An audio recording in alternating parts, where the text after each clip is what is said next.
Makanya di Quran itu ilmu tertinggi diantaranya menurut orang tasawuf qulillah tsumma dzarhum fi khaudihim yalabun. Saya itu gak pernah loh takut mati meskipun saya masih muda, karena saya bayangkan mati itu ya baik-baik saja. Ketika saya hidup ya gak tahu cara ngelola nyawa saya, kenapa kok gak pergi. Kamu tahu caranya ngelola nyawa kamu, kok gak mati sekarang? Gak tahu kan? Tahu-tahu masih hidup kan? Tahu-tahu diutang semacam-macam lah. Sebenarnya kita zaman hidup pun gak tahu cara ngelola nyawa kita, cara kerja jantung kita, cara kerja paru-paru kita. Nanti setelah kita mati pun gak tahu caranya hidup gitu lagi. Tapi anehnya kita, mosok manusia sudah dilemah iso hidup lagi. Memangnya kita sekarang bisa hidup karena kita tahu-tahu ya hidup. Ditekdir anak yang melarat, pesek, elek. Orang lain ditekdir anak Kiai, Gus, Mulyo. Kita kan tidak pernah bisa milih bapak ya ora iso. Ngerti-ngerti anak Karmen, anak Karlan itu sudah gak tahu. Artinya gini ya, sudah ya Allah, ketika saya hidup ya tidak tahu kenapa saya hidup, pasti Engkau yang menghidupkan. Ketika saya mati juga gak tahu kenapa saya mati, pasti Engkau yang menghidupkan dan mematikan. Maka saya akan baik-baik saja di akhirat, karena ketika di dunia Tuhannya yang Engkau, ketika di akhirat Tuhannya, dan sifat Engkau tidak akan rubah, tetap arhamur rahimin. Makanya dulu wali-wali itu kalau mau mati ya santai aja. Said Umar bin Abdul Aziz itu ulama-ulama dulu kalau mau meninggal itu, kalau keluarganya nangis marah besar. Memangnya mau kemana kamu nangisin saya? Lah kamu kan mau mati. Memangnya mau kemana kalau mati? Ya kembali ke Allah. Ya susahnya apa? Di dunia ya milik Allah, di akhirat milik Allah. Inna sholati wa nusuki wa mahyaya wa mamati lillahi rabbil. Yang aneh sampai harus melarat orang wani mati itu aneh tenan. Ya karena sampean tahu mungkin di akhirat lebih miskin lagi kan. Terus repot nah terus. Coba kalau dari awal kita menstatuskan diri kita biadillah. Inna sholati wa nusuki wa mahyaya wa mamati. Tapi kamu salah status. Mengatakan kehidupan adalah momen untuk mencari kesejahteraan. Kehidupan adalah momen untuk cari karir. Kamu mensifati kehidupan secara salah. Jika kamu terjebak nyari karir, nyari kaya. Coba kalau kamu pakai mazhabnya Sufi, kehidupan adalah pemberian dari Allah untuk kembali kepada Allah. Kematian ya seperti itu. Akhirnya ya santai saja. Inna sholati wa nusuki wa mahyaya wa mamati lillahi rabbil alamin.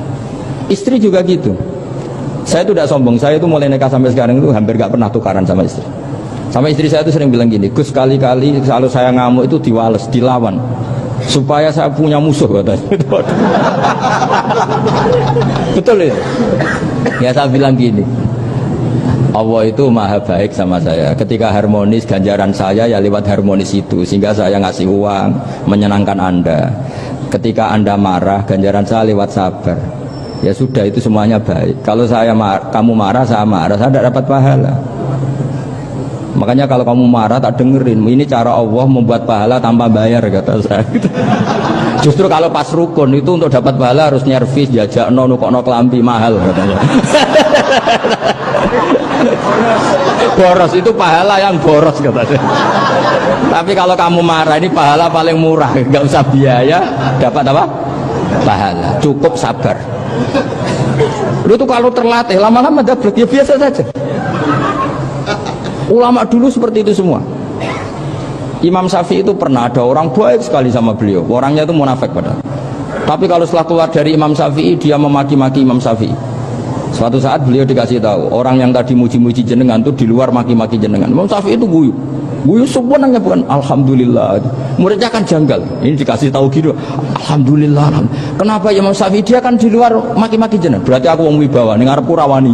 Ya jadi dianggap enteng saja melihat, berarti aku wong wibawa, ning ngarepku ora wani.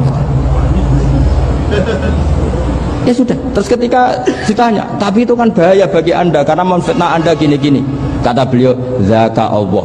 Yang kritiknya bahaya itu hanya Allah Ta'ala. Yang lainnya enggak bahaya. Karena ini makhluk dhaif, enggak penting. Loh, kamu sampai tersisa dikritik orang karena kamu nganggap makhluk itu penting. Ini gobloknya sampean. Goblok segoblok-gobloknya itu. Coba kalau kamu mensatukan makhluk tetap makhluk, kritiknya enggak penting. Selesai kan? Selesai enggak? Ini problem Anda ada wali itu, kalau dikritik ya susah. Makanya ada wali itu problem menurut saya. Makanya saya nggak jadi wali itu kan. Karena hanya wali yang hidupnya itu la khaufun alaihim wa lahum yahzanun. Orang dulu tuh semudah itu hidup. Gampang saja. Dulu ceritanya, diantara ceritanya manakibnya Sayyid Ja'far Shadiq itu, kalau ada orang memaki-maki dia itu dikirimi hadiah.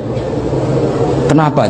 Karena kebaikan kamu telah kamu berikan kepada saya, ini hadiahnya. Sampai malu yang kritik itu.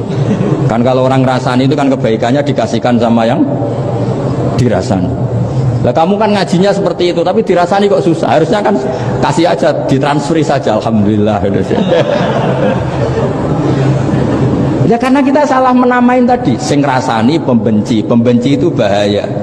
Sehingga kamu mereaksi secara serius. Coba kalau kamu pakai hukumnya Allah dan Rasul, pembenci itu pemberi kebaikan. Istri marah adalah pemberi kebaikan. Ada yang berani mulai mempraktekannya?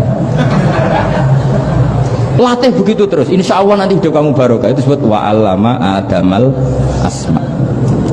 Dan itu yang diajarkan Rasulullah. Rasulullah itu kalau ngajarkan hidup itu gampang sekali.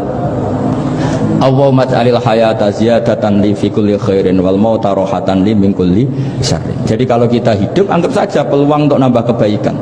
Kalau kita mati, anggap saja akhir dari semua potensi kejahatan kita. Anda sekarang mungkin tidak zina, tapi potensi zina. Anda sekarang tidak korupsi, potensi korupsi. Anda sekarang tidak selingkuh, tetap potensi selingkuh. Nah, Anda saja kalau mati, berarti akhir dari segala potensi itu. Alhamdulillah. Makanya saya tuh nggak pernah takut mati.